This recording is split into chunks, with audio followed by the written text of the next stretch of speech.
What's up, everybody? Welcome back to Rascal Reacts, where you ask for my 2 cents and I give you a nickel. So I was asked recently, hey man, did you hear that Boxer Enriquez was a 2-5er? Or that he was trying to run the 2-5? He was in charge of the 2-5. And I was like, nah, I ain't never heard no stuff like that, right? I've heard a lot about the guy. I've read his book. I watched some of his content, but that I hadn't heard. I do vaguely recall, I think, hearing that he had been jumped on one of the SNY yards. I guess they didn't have a knife or they didn't bring a knife or whatever. I don't know why you jump on somebody who used to be a made man and is a bona fide killer and not have a knife. Seems kind of a PC move to me, but can you do PC moves on SNY yards? I don't know, right? But nonetheless, I had not heard that he was an active participant in any SNY gangs. And I'm not saying at this moment that I believe he was. I think it's an interesting question. I'm going to show the clip of where this comes from and then have a little bit more conversation about it. And you guys let me know in the comments what you think, right? So, to be fair, in terms of Boxer Enriquez and his past, yes, he's a social media figure now and he's out there and he talks a lot and he's written a lot.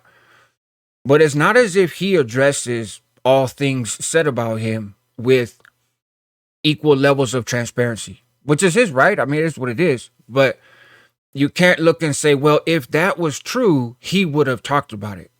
Because there's other stuff that he chooses really not to talk about. And so, anyways, let's play the clip and then we'll go from there. My friend Devin Hawks did Enrique's debrief, and his dropout status was official in early 2002. After years of being involved in inmate politics, he ended up putting his memoirs together and co-authored a book written by my good friend Chris Blatchford, formerly of Fox 11 News, called The Black Hand. He was then transferred to Lancaster on a PC yard and actually tried to run the Pesetas or 2-5 gang for a minute, until he was reminded that he was screwing up as he had become a government informant. He was then transferred to do his time at Ironwood State Prison and was finally paroled in 2022. All right. So there you have it.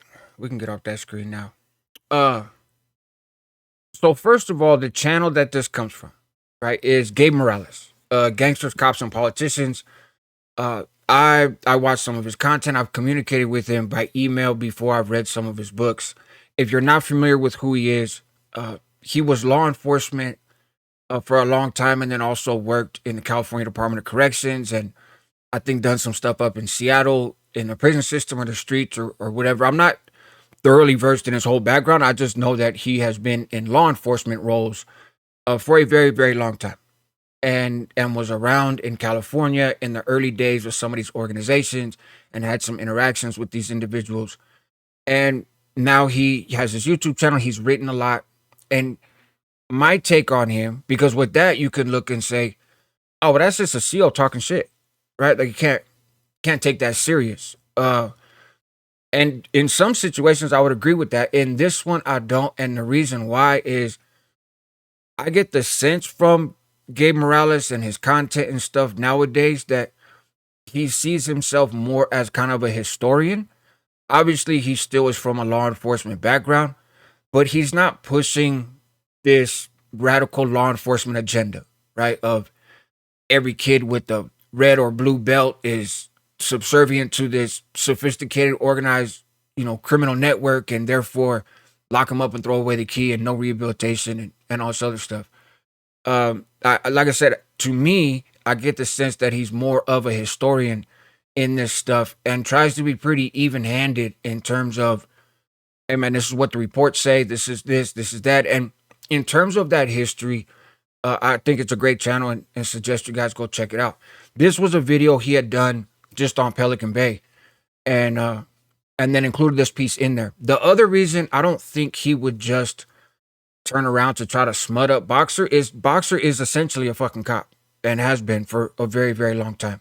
Right. So when you hear Gabe Morales say, oh, this guy who debriefed him is my friend, and this guy, Chris Blatchford, that wrote the book, is my friend, Boxer's in that circle with those guys. And I don't think Gabe would seek to undermine his colleagues or his friends or whatever there are people whose whole careers I think have been built around their association with Boxer Enriquez and all that stuff. So I just don't see him as wanting to push propaganda. I think he does try to get it right in terms of the history of things. So then it leaves the question: Boxer trying to run a 2-5, right? Um, I've never talked to him, right? Boxer Enriquez. Like I said, I've read his book. I watched some of his content. It doesn't make sense to me, right? It wouldn't make sense to me that he would. What makes sense to me is so what I've learned from SNY gangs or about SNY gangs in those environments through YouTube, really, and social media for the most part. There's kind of two narratives, right? There's one pushed by some of the SNY gang members that is, hey, if you were a made man and you come over to this side, we're gonna knock you down, right? We're gonna knock you down because your organization is the enemy, and even though you obviously defected from that organization to come over here, um, we're gonna get you. I don't think that's necessarily true, because I'm aware of some situations where there are people who were made members and went over to the SNY side, and those people are still alive, right? Um, so I think that's a little bit of hype in terms of man, they can't walk over here. That, like I said, I don't necessarily believe it. And these guys from these organizations, sure, they flip, they tell, they do whatever, and that is what it is. But they rose to the position that they were in before they left the main line by knowing how to politic, by knowing how to manipulate people, by knowing how to read the room and achieve your goals. Right? That's a necessary skill set to advance in politics on the main line. You don't just automatically forget that. I wouldn't think that you do. So I don't know that the 2-5 would be open to having Boxer Enriquez as their shot caller. That would seem kind of goofy. Um, I feel like if that kind of stuff was happening, like back when Savage was alive and doing content, that probably would have come up. Maybe this has been addressed by other channels. I don't know. I haven't heard it, but I don't hear everything. So you guys let me know. This was news to me and kind of a new conversation for me. So I think what likely happened, it's no secret that Boxer Enriquez liked to play with his elbow, right? He liked drugs, and he's talked about that. It's in his book. It is well documented. We've been in the shoe all this time, right? Been getting high in the shoe still, right? But not with the availability as on the main line. I would expect, and so he comes out to the yard, and I think he was just trying to take advantage of the environment. So I think something did happen, right? I think something happened between him and the 2-5, saying that he was in charge or tried to be in charge of the 2-5. I think maybe a little bit of a stretch. That came from somewhere, right? And I emailed Gabe, and he got at me. He's like, "Look, I don't want to tell you the names of where this came from, but I can tell you their positions in law enforcement, and they're very reputable people. They wouldn't just lie about this, and they really had a thing for Boxer. Like Boxer was on their team. They saw the gold paved road ahead, right? Working with him, and so they're not just going to smut him up like that. So something happened. My guess is Boxer wanted to get high, right? He wanted to get high. I think I'd seen in an interview, or maybe it was on his channel or something, a while back, where he had said even when he first, uh, did what he did and flipped and went out to, I guess, Lancaster, right? That he still had a drug problem. That he has since dealt with that drug problem, but at that point he had not dealt with it, and so uh, I imagine he was just trying to kind of get a feel and trying to play these dudes because there's other folks that have been on the SNY, and their perspective is, no, these SNY gangs ain't really doing nothing but messing with other gangs and people with weird charges and politicking on themselves. But people who were a factor in the main line in the general population, generally don't come to the SNY side and then link up with SNY gangs, right? Contrary to what some, what some other people say. They say they don't do that. They tend to go over there and just mind their own and no interest in being in gangs. Look at that stuff as just messy and just a headache, right? And so they're not really interested. I think there is still a level of a mystique in the minds of some of those guys on the SNY side when it comes to people who are actually made members of criminal organizations. Maybe that's dying down a little bit now because those guys are on the main line. But back then, when everybody was still back in the shoe, there was a whole lot of folks on those SNYRs that never met a made guy, right? So the first time they see him is after he's defected and he's over there. I just don't think it's all that is described, and so I could picture Boxer going over there being 2 5s there, and him just trying to figure out, hey, what kind of time are these dudes on, and how can I get some dope, and how can I make my life over here as comfortable as possible. Uh, like I said, I don't know. I've never talked to the dude. I don't know him personally, but just based on what I've heard, that makes sense. And maybe it was perceived from law enforcement kind of observing the yard or getting kites and filters or whatever. Maybe there were some people who viewed it that way on the yard, right? Some other 2 5ers or other SNY dudes who were like, man, Boxer's getting real cozy with these 2 5s. And so that was a fear of law enforcement, perhaps, that he would do that. And then they get at him. And to me, it makes sense why they get at him because I don't know that any of them really could map out how this all ended up playing out for him in terms of just the notoriety and the conferences and the talks and the prosecutions and all this other stuff. But they had to certainly see that he was going to be of some value to them. He was going to be an asset to them. He obviously was already of some value and an asset to them before he even landed on the SNYR, right? So, like, hey, don't mess this up, and that also kind of makes sense.